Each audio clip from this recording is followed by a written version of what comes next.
સૌને નમસ્કાર. રાપર વિધાનસભા ક્ષેત્રની આ પવિત્ર ધરતી ઉપર, કટારિયાજી તીર્થની ધરતી ઉપર આજના ઐતિહાસિક દિવસે એટલા માટે કે આજે દેશની અંદર એક નવો ઇતિહાસ બનવા જઈ રહ્યો છે અને મોટા ભાગે આપણે બધા જ વેપારી હોઈએ ત્યારે જીએસટી આપણા મનની અંદર, મસ્તિષ્કની અંદર હોય ને છતાંય એવા સમયની અંદર એ જ દિવસે આટલી મોટી સંખ્યાની અંદર એક શૈક્ષણિક સંસ્થાને 75 વર્ષ પૂર્ણ થાય એ નિમિત્તે શરૂ કરેલો એક મહોત્સવ, આખું વર્ષ એના કાર્યક્રમો અને એની પૂર્ણાહુતિ તરફનો આ કાર્યક્રમ, એની અંદર ઉપસ્થિત 724 સમાજના આદરણીય અધ્યક્ષશ્રી, આ સંસ્થાના આદરણીય અધ્યક્ષશ્રી, આ સમાજની અલગ અલગ સંસ્થાના સૌ અધ્યક્ષશ્રીઓ, ઉપસ્થિત સૌ મુરબીશ્રીઓ અને યુવાન મિત્રો, બહેનો. કટારિયામાં એન્ટર થતો હતો ત્યારે મેસેજ કર્યો કે કોનું વક્તવ્ય હવે પછી છે, તો મને કહેવામાં આવ્યું કે બુધેનભાઈ બેલાવાળા.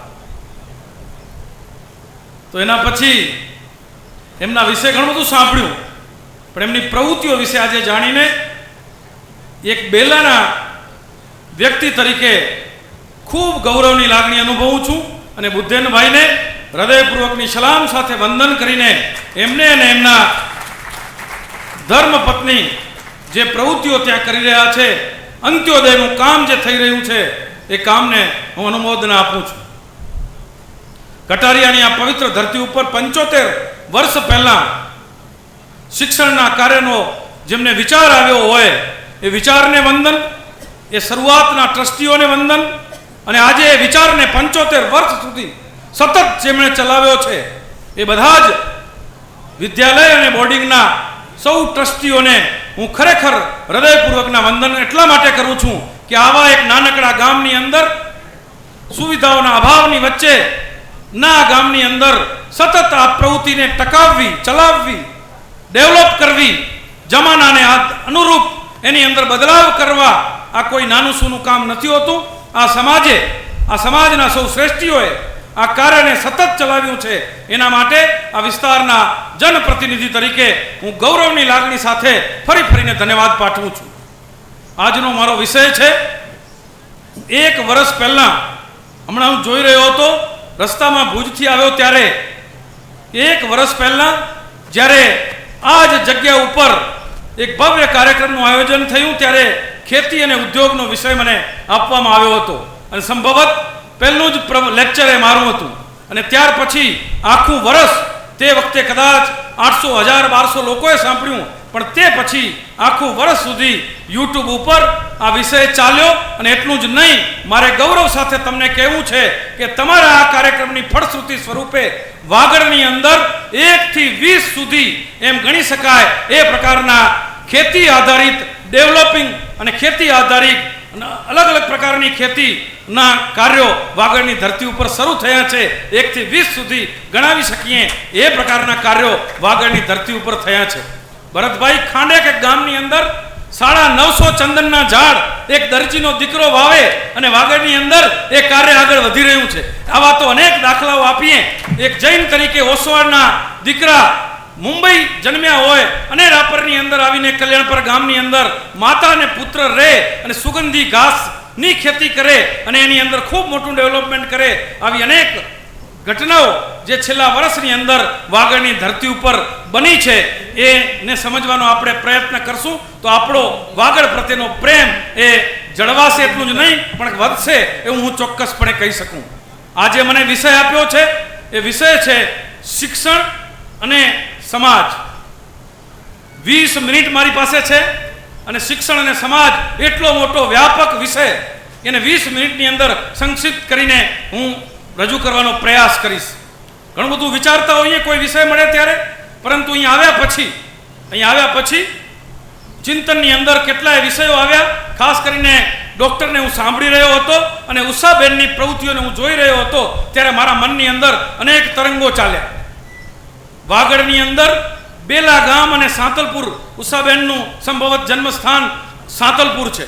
મેં હમણાં જ પૂછ્યું, કદાચ એમણે SSC સુધીનો અભ્યાસ અને એ પણ લગ્ન સુધીનું જીવન સાંતલપુરની અંદર વિતાવ્યું છે.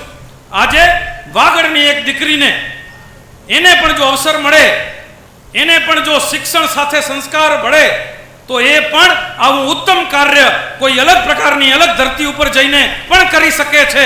આનું નામ શિક્ષણ.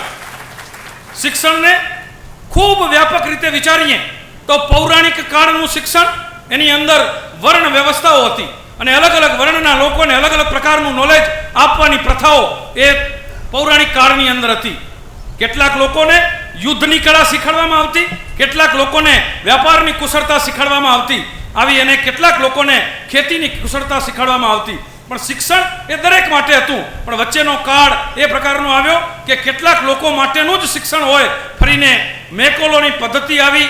આ ભારત દેશ દુનિયાની અંદર વિશ્વગુરુના સ્થાન પર બિરાજમાન હોય. ભારતની અંદર એમ કહી શકાય કે સોનાની ચકલી જેવો આ દેશ, સોનાના નળિયા હોય એ પ્રકારનો સમૃદ્ધ દેશ. અને આ દેશની સમૃદ્ધિ પાછળનું રહસ્ય શું? તો કેટલાક લોકોએ આ દેશની અંદર એની સમૃદ્ધિનું રહસ્ય જાણવા આવ્યા. એનાથી પહેલા મેકોલોને મૂક્યા અને મેકોલોએ જોયું કે આ દેશની શિક્ષણ પદ્ધતિ જે છે એ શિક્ષણ પદ્ધતિના કારણે આ દેશની અંદર સમૃદ્ધિ છે. તો આ દેશને સમૃદ્ધિની અંદર આંચ આપવી હોય તો સૌથી પહેલા શિક્ષણ ઉપર ઘા કરવો જોઈએ. અને એટલે આ મેકોલોએ શિક્ષણ પદ્ધતિ આપી. અને આજે પૌરાણિક કાળથી કરીને આજના શિક્ષણ વચ્ચેનું ડિફરન્સ, કદાચ ડિગ્રીઓ ખૂબ મળી, કદાચ એજ્યુકેશનની અંદર અલગ અલગ ક્ષેત્રની અંદર નામના પણ મળી, પરંતુ ક્યાંક ને ક્યાંક હજી પણ મને આજે આ સંતોષ થયો કે ડૉક્ટર બુધેનભાઈએ જ્યારે પોતાની વાતને પૂર્ણ કરતા હતા ત્યારે એમની દાદીમાને યાદ કર્યા, એમના પિતાશ્રીને, એમના માતુશ્રીને, એમના બધા જ પરિવારજનોને યાદ કરી અને એમનામાંથી એમણે શું શું મેળવ્યું છે આ વાત કર્યું. એટલે હું ચોક્કસ કહી શકું કે આ શિક્ષણની સાથે સંસ્કાર હોય તો જ સમાજ છે એ સમૃદ્ધ થઈ શકે. એટલે કોઈ પણ સમાજને વૈચારિક રીતે સમૃદ્ધ એટલે માત્ર આર્થિક નહીં પણ વૈચારિક રીતે સમૃદ્ધ કરવો હોય, સંસ્કારિત કરવો હોય તો પાયાનું કામ અગર કોઈ હોય તો શિક્ષણ, અને શિક્ષણની સાથે સંસ્કારનું કામ થતું હોય તો જ કોઈ પણ સમાજ છે એ અલગ અલગ ક્ષેત્રની અંદર સમૃદ્ધ થઈ શકે. મારે વાત ટૂંકમાં કહેવી છે. એટલે આજનું શિક્ષણ અને આપણા વડીલોનું શિક્ષણ, મને હમણાં જે દેખાય છે એ છે કે આજના કોઈ પણ શિક્ષણ પદ્ધતિની અંદર ક્યાંય પણ નૈતિકતાનું શિક્ષણ અપાતું હોય એવું ખૂબ ઓછી જગ્યાએ જોવા મળે છે. આજે શિક્ષણ એટલે પર્સન્ટેજ ઉપર પાછળ દોડતા હોઈએ એ પ્રકારનું શિક્ષણ છે. આજે SSC કે 12મા ધોરણની અંદર તમારા કે મારા ઘરની અંદર કોઈ દીકરો કે દીકરી આવી હશે તો પણ સૌથી પહેલાં જ્યારથી SSC કે 12માના બોર્ડની એક્ઝામની શરૂઆત થાય એનાથી પહેલાં જ્યારે 12મા ધોરણની અંદર જાય ત્યારથી જ એક એની માતા એને ટાર્ગેટ આપી દેતી હોય છે. હું ચાણક્ય એકેડમીની અંદર ઘણી વખત રિઝલ્ટ હોય તે દિવસે ઊભો રહું ત્યારે એક વખતની ઘટના તમને કહેવા માંગુ છું. એક દીકરી રડતી હતી. એના પિતાશ્રી એ દીકરીને રડતી હતી ત્યારે મારી પાસે લઈને આવ્યા કે આને જરા સમજાવો, આશ્વાસન આપો. મેં કીધું બેટા શું તકલીફ છે? રિઝલ્ટ નબળું આવ્યું છે? તો કે હા થોડું. શું ધારણા હતી? કેટલું આવ્યું છે? તો કે 92 આવ્યા છે. મેં કીધું કેટલા? મમ્મીને કેટલા કહ્યા હતા? 95 અપ કહ્યું હતું. એટલે મમ્મીને જે કીધું છે એના કરતાં ઓછા આવ્યા એનું બાળકને ટેન્શન છે. અને આ પ્રકારની શિક્ષણ પદ્ધતિની અંદર પર્સન્ટેજની પાછળ દોડતા ક્યાંય ઘણી વખત જોઈએ તો આપણા ધાર્મિક શિક્ષણની અંદર પણ હું જોતો હું છું, પાઠશાળાના સંચાલનોની અંદર ક્યાંક ને ક્યાંક જોડાયેલો છું. ધાર્મિક શિક્ષણની અંદર પણ થોકડા કેટલા શીખ્યા, સામાયિક શીખ્યા, પ્રતિક્રમણ શીખ્યા, બાકીની સજાઓ શીખ્યા, એને જ જોવામાં આવે છે. એની અંદર પણ ક્યાંય નૈતિક શિક્ષણનું કે કર્તવ્યના શિક્ષણની વાત આજે ક્યાંય જોવામાં નથી આવતી. એટલે સમાજને જો વૈચારિક રીતે સમૃદ્ધ રાખવો હશે તો મને લાગે છે કે સૌથી પહેલું કામ મારે અને તમારે બધાએ અને બધા જ સમાજોએ આ જ કામ કરવું પડશે. અને ક્યાંક ને ક્યાંક એ શિક્ષણની અંદર, એ ધાર્મિક શિક્ષણની અંદર, એ પાઠશાળાઓની અંદર જ્યાં પણ અનુકૂળતા તેવી જગ્યાઓ ઉપર નૈતિક શિક્ષણ ઉપર આપણે સૌએ ભાર મૂકવો પડશે. મને લાગે છે કે આજના યુવાનોને જ્યારે મળીએ છીએ ત્યારે એના બિઝનેસની વાત, આર્થિક સમૃદ્ધિની વાત એ જ્યારે રજૂ કરતા હોય છે ત્યારે સહજતાથી સ્વાભાવિક વાતની અંદર જ્યારે પૂછીએ છીએ ત્યારે એના મનની અંદર ક્યાંક ને ક્યાંક શબ્દો નીકળતા હોય છે કે બિઝનેસની અંદર બધું જ ચાલે, એટલે ખોટું કરવું એ બિઝનેસની અંદર સ્વાભાવિક ગણવામાં આવે છે. આ મોટામાં મોટું ભવિષ્યની અંદર આપણા જેવા સમાજોને ન પાલવે એ પ્રકારની આ બાબત છે અને એટલે આપણે સૌએ ચિંતા કરવાની આવશ્યકતા છે. તો આ 75 વર્ષ જે સંસ્થાને પૂર્ણ થયા છે એ સંસ્થાએ અનેક વિદ્યાર્થીઓના ઘડતરની અંદર ખૂબ મોટું કાર્ય કર્યું હશે, પરંતુ મને લાગે છે કે જે સંસ્થાને 75 વર્ષ પૂર્ણ થયા હોય એની આવી ભવ્ય ઉજવણી થઈ હોય એ જ સંસ્થાને માધ્યમ બનાવી અને આ પ્રકારે જૈન ધર્મના સિદ્ધાંતોને એની સાથે જોડી, નૈતિક શિક્ષણને એની સાથે જોડી, શરીર વિજ્ઞાનના શિક્ષણને એની સાથે જોડી, કર્તવ્યના શિક્ષણને એની સાથે જોડી, અલગ અલગ પ્રકારની માત્ર શિક્ષણ અને ડિગ્રી નહીં પણ કેળવણીને એની સાથે જોડી અને આ સંસ્થા જો કામ કરશે તો મને લાગે છે કે આ સમાજ જે એની સાથે જોડાયેલો છે એ સમાજની અંદર અનેક પ્રકારની શક્તિઓ ભરેલી છે. આમ પણ કુદરતે આ ધરતી ઉપર કોઈ પણ વ્યક્તિને મૂક્યા હોય ત્યારે અલગ અલગ પ્રકારનું કાર્ય કરવાના નિમિત્ત બનાવીને એને મૂક્યા હોય છે. દરેકમાં કંઈક ને કંઈક કુદરતે કેપેસિટી ભરેલી હોય છે, પરંતુ શિક્ષણનું કામ છે, શિક્ષકનું કામ છે, શૈક્ષણિક સંસ્થાનું કામ છે એનામાં રહેલી કેપેસિટીને પરખવી અને એ કેપેસિટીની અંદર એ બાળકને ડેવલપ કરવો, એ બાળકને એની અંદર પ્રવીણ કરવો, એની અંદર એ બાળકને માસ્ટર બનાવવો, એ કામ એ શિક્ષણની સંસ્થાનું, શિક્ષકનું અને શિક્ષણ સાથે, શિક્ષણ જગત સાથે જોડાયેલા તમામ વ્યક્તિઓનું હોય છે. પરંતુ ક્યાંક ને ક્યાંક આપણે બધા જ આ બધી જ બાબતોથી અલગ થઈ અને માત્ર ડિગ્રી અને એના આધાર ઉપર એનું મૂલ્યાંકન કરતા થયા છીએ એ ક્યાંક ને ક્યાંક આવનારા સમયની અંદર નુકસાન કરતા બાબત હોય અને એટલે મને લાગે છે કે આ સંસ્થા વાગડની અંદર વાગડના દીકરાઓની માટે આ પ્રકારનું, વાગડના વિદ્યાર્થીઓ માટે આ પ્રકારનું મૂલ્યનું શિક્ષણ જે આપવું જોઈએ એ પ્રકારના કોર્સ પણ પોતાના કોર્સ બનાવીને શિક્ષણ સાથે જોડાયેલા મિત્રોને મારી વિનંતી છે કે પોતાના કોર્સ જોડાવીને સરકારના કોર્સ જે હોય તે એની અંદર 5-10 પાઠ પાઠ્યક્રમની અંદર પોતાના અલગથી મૂકીને પણ આ પ્રકારના નૈતિક મૂલ્યોનું શિક્ષણ આપવું એ આજના સમયની ખૂબ મોટી જરૂરિયાત છે. અન્યથા માણસનું માપદંડ એટલે આર્થિક રીતે સદ્ધર હોય એ માણસ ખૂબ મોટો, એ માણસ મહાન, એ પ્રકારનું માપદંડ જે થતું જાય છે એ આવનારા સમય માટે આપણા સૌ માટે ચિંતાનો વિષય છે, ચિંતનનો વિષય છે. રહી વાત સમાજની, તો સમાજ એટલે શું? સમાજ એટલે આપણે મહાજનમાંથી સમાજ શબ્દ આવ્યો.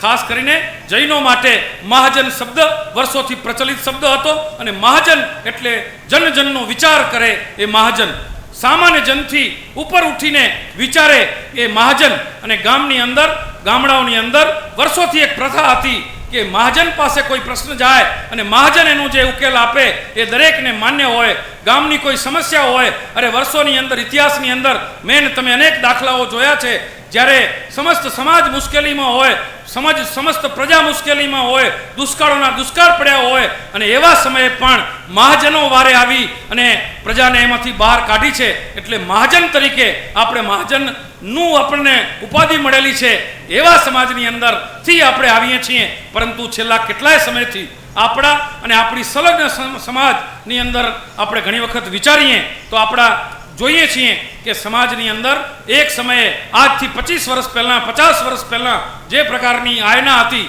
જે પ્રકારનું માન સન્માન એકબીજાનું જાળવવાની પ્રથાઓ હતી અને એની અંદર ક્યાંક ને ક્યાંક આ લોકશાહી પરંપરાની ચૂંટણી પદ્ધતિઓ આવવાના કારણે ક્યાંક ને ક્યાંક એ પ્રસ્થાપિત થવાનું આ માધ્યમ હોય, આ પ્રસ્થાપિત થવાનું આ પ્લેટફોર્મ હોય એ પ્રકારનો માહોલ આપણા અને આપણા જેવા આજુબાજુના અન્ય સમાજોની અંદર પણ આ જ પ્રકારનું વાતાવરણ બન્યું છે. એની વચ્ચે આપણે સૌએ શિક્ષણ, શિક્ષણથી સંસ્કાર, સંસ્કારિત સમાજથી સમૃદ્ધિ અને તો જ સાચા અર્થની અંદર એ આર્થિકપણે જે આપણે સમૃદ્ધ થયા હોઈએ, વૈચારિકપણે સમૃદ્ધ થયા હોઈએ, એ જીવન આપણું આખરે સાર્થક કરવું હોય તો એની અંદર સમાજ વ્યવસ્થા અને શિક્ષણ આ બે મહત્વના સ્તંભ છે.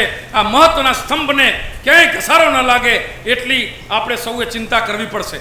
મારે 1-2 પ્રશ્નો અહીં પૂછવા છે. અહીં બેઠેલા વ્યક્તિઓમાંથી જરા ઈમાનદારીથી સહયોગ આપશો તો મને ગમશે.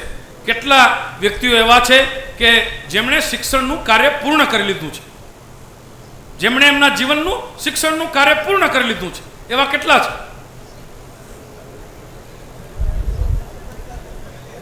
શેની સંકોચ? કરી લીધું હોય તો હાથ ઊંચો કરીએ, કરી લીધું હોય તો હાથ ઊંચો કરીએ. સંકોચ શેનો? 1 2 3 4 5 6 7 8 9 10 11 12 13 13 14 15 15 આખા ને લગભગ 3 4 અડધા. અડધા એટલા માટે કહું છું કે જે લોકો આમ હાથ રાખે, આમ ક્લિયર ના કરે, એટલે એને નિશ્ચિત નથી કે હું મેં અભ્યાસ પૂર્ણ કરી લીધો છે કે મારો બાકી છે. જે અભ્યાસ કરતા હોય એવા લોકો કેટલા? ચાલો 20 લોકો, 25 30, ધીરે ધીરે, ઘણા બધા નથી, 35 થી વધારે નથી, 35 40 લોકો એવા છે, 50 લોકો એવા છે કે જેણે અભ્યાસ ચાલુ છે, અને બાકીના લોકો 15 17 લોકો એવા છે કે જેણે અભ્યાસ પૂર્ણ કરી લીધો છે, અને એના સિવાયના લોકો એવા છે કે એને ખબર જ નથી કે મારો અભ્યાસ પૂર્ણ થઈ ગયો છે અથવા ચાલુ છે. બીજો મારો પ્રશ્ન એવો છે કે જ્યારે આમાંથી કેટલા લોકો એવા છે કે કોઈ પણ સમાજની અલગ અલગ જવાબદારી કારોબારીની હોય કે નાનામાં નાની જવાબદારી સમાજની સંસ્થાની, યુવક મંડળની, મહિલા મંડળની, કોઈ પણ શૈક્ષણિક સંસ્થાની જવાબદારી અગાઉ નિભાવી હોય અથવા અત્યારે નિભાવી રહ્યા હોય એવા કેટલા લોકો છે? શિક્ષિત કરતા આમાં વધારે છે. ભવિષ્યમાં મોકો મળે તો મારે આ કોઈ સંસ્થામાં કંઈક ને કંઈક જવાબદારી અદા કરવી છે એવી માન્યતા ધરાવતા, એવો વિચાર જેના મનની અંદર હોય એવા લોકો કેટલા છે? સરસ, ધન્યવાદ. એક તો મોટે ભાગે લોકો યા તો જવાબદારી ક્યાંક ને ક્યાંક સમાજની અંદર અગાઉ નિભાવી છે અથવા તો અત્યારે નિભાવી રહ્યા છે, અને એના સિવાયના મોટા ભાગના લોકો ભવિષ્યની અંદર ક્યાંક અવસર મળે તો સમાજની અંદર કંઈક ને કંઈક સેવા કરવા માટે જેના મનની અંદર ઈચ્છા છે એવા છે. એટલે સમાજનું ભવિષ્ય ઉજળું છે એટલું હું ચોક્કસપણે કહી શકું, અને સમાજની અંદર સેવા કરવા માટે આટલા બધા લોકો જ્યારે તૈયાર હોય ત્યારે એ બધાને મારા વંદન અને ધન્યવાદ. શિક્ષણની વાતની અંદર ક્યાંક ને ક્યાંક કેટલાક લોકોએ કીધું શિક્ષણ ચાલુ છે, કેટલાક લોકોએ કીધું પૂર્ણ છે. શિક્ષણ એક એવી પ્રક્રિયા છે કે જીવન પર્યંત ક્યારેય પૂર્ણ થતી નથી હોતી. શિક્ષણ એટલે જ હું કહી રહ્યો છું કે શિક્ષણને ક્યારેય કોઈ ડિગ્રીની અંદર, કોઈ કોર્સની અંદર, કોઈ એક વિષયની અંદર બાંધી ન શકાય. શિક્ષણ એક વ્યાપક વિષય છે. કોઈ પણ જગ્યાએ જઈએ છીએ ત્યાં કંઈક ને કંઈક શીખવા મળતું હોય એનું નામ શિક્ષણ. અને એટલે શીખવાની વૃત્તિને સતત આપણે કેળવવી જોઈએ, શીખવાની વૃત્તિને સતત આપણે પોષવી જોઈએ, અને મનની અંદર શીખવા માટેની વૃત્તિને જાળવીએ એનું નામ શિક્ષણ. એક સ્કૂલની અંદર મારે જવાનું થયું, ઇન્ટરનેશનલ સ્કૂલ હતી.